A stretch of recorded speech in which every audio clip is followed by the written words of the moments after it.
नमस्कार। इधर आओ। 4 जून का नशा उतरा कि नहीं अभी?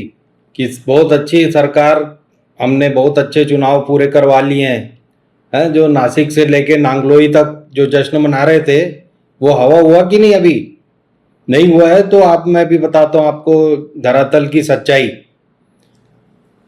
इधर कांग्रेसी अभी मिल भी नहीं पा रहे हैं। लोग आ रहे हैं, जा रहे हैं, एक सरदार जी लोगों का स्वागत कर रहे हैं 19-30 पार्टियों के लोगों का।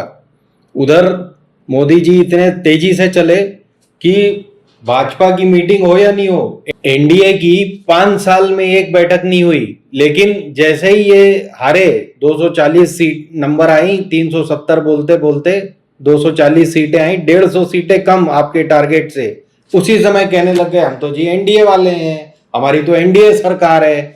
5 साल में गुरुजी एक मीटिंग नहीं कराई। 78 मंत्री थे, एक सिर्फ एनडीए का था, मतलब भाजपा के बाहर का एक मंत्री था, 77 मंत्री भाजपा के थे। और अभी कह रहे हैं कि हमारी तो जी एनडीए सरकार थी। तो एनडीए सरकार ऐसी बनी पिछले 5 साल में कि एक भी मीटिंग नहीं हुई। और अभी जब हुई तो सबसे पहले एनडीए की मीटिंग हुई, भाजपा की एक भी मीटिंग नहीं हुई। कहीं गडकरी, शिवराज और ये इस तरह के जो लोग हैं, राजनाथ वाजनाथ, ये कहीं नागपुर में इन्फ्लुएंस ना बना लें, कहीं कोई भीतर घात ना कर दे। माननीय शाह जी और मोदी जी इतने तो होशियार आई हैं कि उन्होंने सबको चकमा देकर सबसे पहले इस्तीफा दिया और दूसरे साथ में ही एक लेटर भी दे दिया और उस लेटर को रिलीज भी कर दिया प्रेस में। पहली बार हुआ है देश के इतिहास में कि 17 लोगों 20 लोगों के दस्तखत के साथ, पवन कल्याण और वो पासवान और उधर नॉर्थ ईस्ट के 2 और ऐसे करके सबने दस्तखत कर दिए जी कि हम तो इनके साथ हैं। 292 हमारे आए हैं।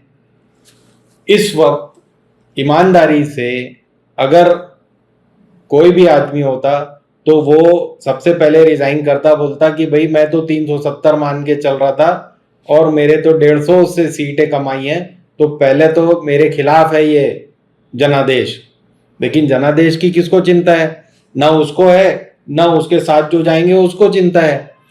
सिर्फ और सिर्फ अगर आपका नशा नहीं उतरा है तो आप मान जाइए कि आप अगर सोच रहे हैं आप बड़े भारी वोटर थे और देश की सबसे अच्छी आपने ये विपक्ष कायम किया है और उधर वो 99 सीट पाकर पप्पू राम घूम रहे हैं खुश होके, वो सब कि हमने अयोध्या जीत लिया और चित्रकूट जीत लिया, वो सब पानी है।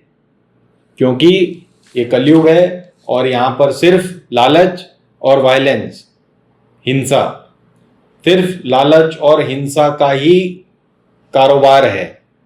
लालच किसका? लालच नायडू का, लालच नीतीश कुमार का, लालच वो एक एक 2-2 एमपी वाले 17-18 जो वहां जुट गए जाके उनका, लालच कांग्रेसियों का भी आप देखना। ये जो 232 बैठे हुए हैं विपक्ष में, इसमें से कौन कितने दिन कहाँ रहता है ये देखना। क्योंकि जब एक बार मोदी जी सत्ता में बैठ गए तो फिर ईडी उनके पास, सीबीआई उनके पास, कोर्ट उनके पास। तो चेंज क्या हुआ? कुछ भी नहीं हुआ है चेंज। बुलावे में मत रहो। अब मैं आपको विश्व के सबसे बड़े पलटू राम से मिलवाता हूं। उनका नाम है नरेंद्र मोदी। ये दूसरों को पलटू चाचा और घलटू चाचा और दुनिया भर के बताते रहते हैं, लेकिन विश्व के सबसे बड़े पलटू राम है श्री नरेंद्र मोदी। पहले मैं आपको शुरुआत में बताता हूं कि ये नीतीश कुमार के साथ क्या क्या किया। जब 2007-8 में इनकी आपस में अंडरस्टैंडिंग बैठ गई तो नीतीश को बताने लगे सुशासन बाबू। ये टाइटल किसने दिया था? वाजपेयियों ने। सुशासन बाबू हैं बिहार के और सब सुशासन कर देंगे। जब 14-15 में अलग हो गए तो बाहरी वर्सेस बिहारी हो गया। तो फिर नीतीश को लगे गरियाने कि रोज रेप की खबरें, रोज उठाईगिरी की खबरें, रोज कि फिर से माफिया राज आ गया है और ये वो। फिर 19 का इलेक्शन में फिर 7 हो गए। तो ये क्या सिर्फ नीतीश कुमार के कहने से हो रहा था या नीतीश जी के कहने थे? 19 में फिर 7 में लड़े, फिर नीतीश जी को सीएम बना दिया 44 सीट वाले को। सीएम बना दिया, अपनी 107 आई हैं। लेकिन क्योंकि अगर हम नीतीश को साथ लेके नहीं चलेंगे तो हमारी गवर्नमेंट नहीं बनती। तो पलट कौन रहा है? नीतीश तो पलट ही रहे हैं, पलट तो आप भी रहे हो ना साथ साथ। फिर उसके बाद जब नीतीश पलट गए, उधर चले गए अपने बिहारी साथी के साथ, लालू प्रसाद के साथ, तो फिर ये उसको गरियाना शुरू। फिर अभी 6 महीने पहले फिर उनको अपने साथ ले लिए। तो पलटू चाचा तो जो करे कम है, आप भी तो उतनी ही गुलाटी मार रहे हो। अब आइए नायडू पे। नायडू को सबसे ज्यादा इन्होंने 2015 में गरियाना शुरू किया कि ये बेकार आदमी है और ऐसा है वैसा है, मुसलमानों का समर्थक और फला ढमका। क्यों?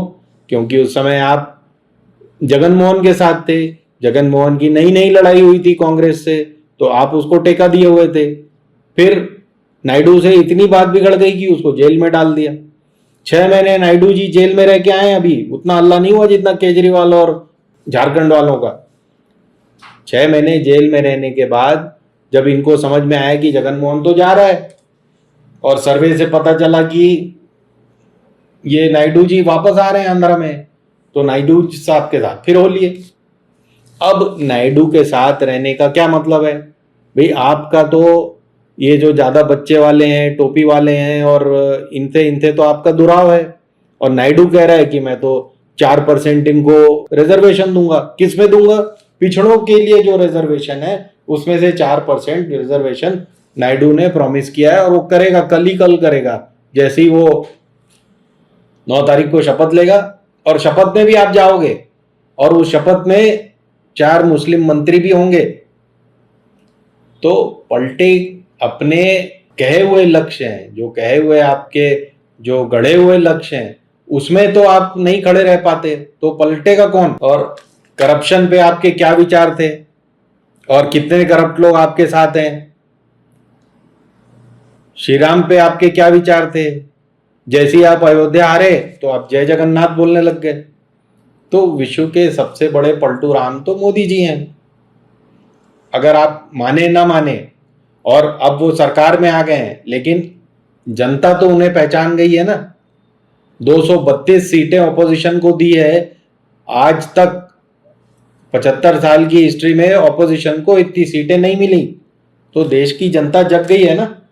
और फिर इन्हीं हिंदुओं को कौन गाली दे रहा है? दूसरे हिंदू जो भाजपा के साथ हैं या जो मोदी के साथ हैं। भाजपा के साथ तो अब कोई नहीं रहा, मोदी के साथ हैं। अब जो मैं आपको लालच का खेल बता रहा हूं, ये लालच जो है, ये पूरे देश को और पूरे जिन लोगों को आपने चुनकर भेजा है ना, अभी ये जो 542-43 गए हैं चुन के, ये सब लालच से बंधे हुए हैं। और आपको विश्वास नहीं है तो ये जो एग्जिट पोल का खेल हुआ, जिसमें 1.5-2 लाख करोड़ का खेल हो गया, उसको अगर आपको नहीं समझ में आ रहा था तो आप मोदी जी और शाह जी का ये वीडियो देख लो। उन्होंने खुद ही बताया था कि अभी तो बहुत खेल होना है जी, 3 दिन 4 जून को आप ये खरीदो वो बेचो और जबरदस्त पैसे कमाओ। 4 जून जैसा आपने कहा, जिस दिन चुनाव का नतीजा आएगा, आप उस हफ्ते भर में देखना कि यानी भारत का स्टॉक मार्केट के लिए उसके सारे जो उनके प्रोग्रामिंग के जो प्रोग्रामिंग वाले सारे उनके थक जाएंगे। तो 6 जून के पहले आप बाय कर लेना, 4 जून के पहले वो शूट अप करेगा। तो आप सोचो कि ये तो जब वो पब्लिकली कह रहे हैं, जो पीछे से जो कमा रहे थे उनके आंकड़े निकलवाइए जरा, कौन कौन सी कंपनियां कमाई हैं। इन जैसी भगदड़ मची बेच दिया, जैसी दाम कम हुए फिर खरीद लिया। तो सेंसेक्स बैठा और फिर उठ गया। मंडे को, ट्यूसडे को रिजल्ट आए और सेंसेक्स फिर उठ गया। तो ये खेल लालच का है और ये खुद ही खेल रहे हैं। जब देश का राजा ही लालच के आपको सपने दिखा रहा है तो फिर बाकी लोगों के क्या कहने। और आपको ये मैं विश्वास दिलाता हूं कि अगले 6 हफ्ते में, और 6 हफ्ते में नहीं हो सकता तो 6 महीने के अंदर, जितना भी टाइम इनको अपना बहुमत साबित करने के लिए माननीय राष्ट्रपति महोदया जो देंगी, जो कि इन्हीं की बनाई हुई है, जिनको कि ना ये संसद में ले गए ना अयोध्या ले गए, वो इनको अभी जितना टाइम देंगी उसके अंदर ये जो 99 वाली पार्टी है ना, इसी के 50 लोग उधर खड़े हुए दिखेंगे आपको, जैसा कि मध्य प्रदेश में कर चुके हैं, जैसा कि गोवा में कर चुके हैं, जैसा कि कर्नाटक में कर चुके हैं। और बिकने वाला कौन है? कांग्रेसी। सबसे पहले कौन बिकता है? कांग्रेसी। इनको भी पता है। फिर उसके बाद ना नायडू की जरूरत पड़ेगी, ना इस नीतीश कुमार की जरूरत पड़ेगी, ना ये 15-17 जो फ्रीलांसर घूम रहे हैं जीत के आ गए धोखे से, ये पवन कल्याण टाइप, इनकी भी कोई जरूरत नहीं पड़ने वाली। फिर से बहुमत की सरकार। धन्यवाद। हिंदुस्तान जिंदाबाद।